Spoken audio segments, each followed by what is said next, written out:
ឲ្យឃើញច្បាស់ទេព្រោះរិសាសិតគេខ្លាចគេប្រកាន់អញ្ចឹងមួយវិញទៀតពួកគាត់មិនមែនជនជាតិឥណ្ឌាសោតទេគឺមិនមែនជនជាតិឥណ្ឌាសោតទេគឺជាជនជាតិឥណ្ឌាកម្មអញ្ចឹងចរិតអត្តចរិតរបស់គាត់តាមបែបអឺរ៉ុបហ្នឹងឯងព្រោះពួកគាត់មកពីប្រទេសប៉ូទុយហ្គាល់អញ្ចឹងបងប្អូនដែល follow ខ្ញុំគាត់ប្រកាសជាដឹងថាខ្ញុំធ្លាប់និយាយច្រើនដងថាស្រុកខ្ញុំគឺមានអត្ថភាពដូរសញ្ជាតិបានងាយៗអញ្ចឹងណាហើយខ្ញុំនេះវិញបន្ទាប់ពីរៀបចំអាហារឲ្យភ្ញៀវគាត់ហើយអញ្ចឹងទៅខ្ញុំមកដល់ផ្ទះខ្ញុំដើម្បីរៀបចំអាហារពេលថ្ងៃត្រង់ឲ្យសុកជាប៉ុន្តែមុននឹងធ្វើនឹងសូមតប cushion Miss Lady សិនរាល់ថ្ងៃមកសុកជាចូលចិត្តខ្លាំងមែនតើ Miss Cushion Lady តបស្ដើងស្រាលអូចេញមុខស្អាតមកអូស្អាតខ្លាំងមែនតើសភ្លឺថ្លាភ្លឺរលោងគីឡូចែងចាំងអញ្ចឹងណាមួយវិញទៀតយើងតបតាមម្ដងទេបងប្អូនស្អាតពេញមួយថ្ងៃត្មងហើយអី Miss Lady Cushion ហ្នឹងពេលតែបែកញើសវាមិនកក់ហើយក៏វាមិនបតាដែរមួយវិញទៀតក្រុមហ៊ុនគេផលិតលេខ1លេខ2វាអាស្រ័យទៅលើស្បែករបស់បងប្អូនចឹងហើយនេះជា page របស់គាត់បើសិនជាបងប្អូនមានចំណាប់អារម្មណ៍បន្ទាប់ពីតប cushion Miss Lady ក្រោយមកក៏ខ្ញុំចាប់បើម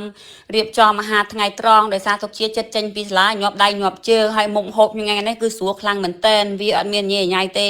គឺខ្ញុំយកឆាពងទាជាមួយរនោមហើយនឹងបងពងត្រីជាមួយនឹងញ៉ាំជាមួយជក់ស្វាយជូតឧសាប់ទឹកត្រីចឹងទៅដំបងឡើយក៏ខ្ញុំរៀបចំ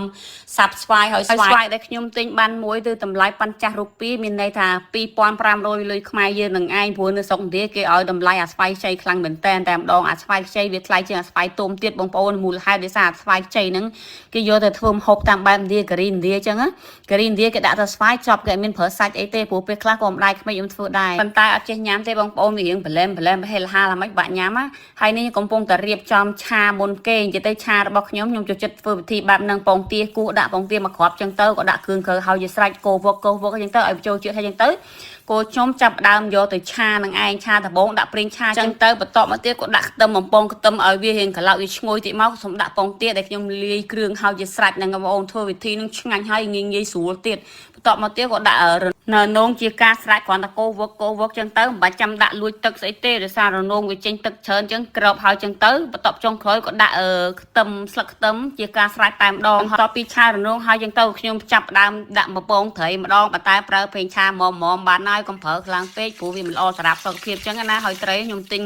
ប្រហែលថ្ងៃមុនបងប្អូននិយាយទៅដោយសារតែខ្ញុំមានគ្រូសាទូអញ្ចឹងទៅមានតែពីអ្នកសុខជាអញ្ចឹងហូបអាហាររាល់ថ្ងៃខ្ញុំព្យាយាមធ្វើតិចទេព្រោះធ្វើច្រើនវាសល់វាខ្ជះអញ្ចឹងណា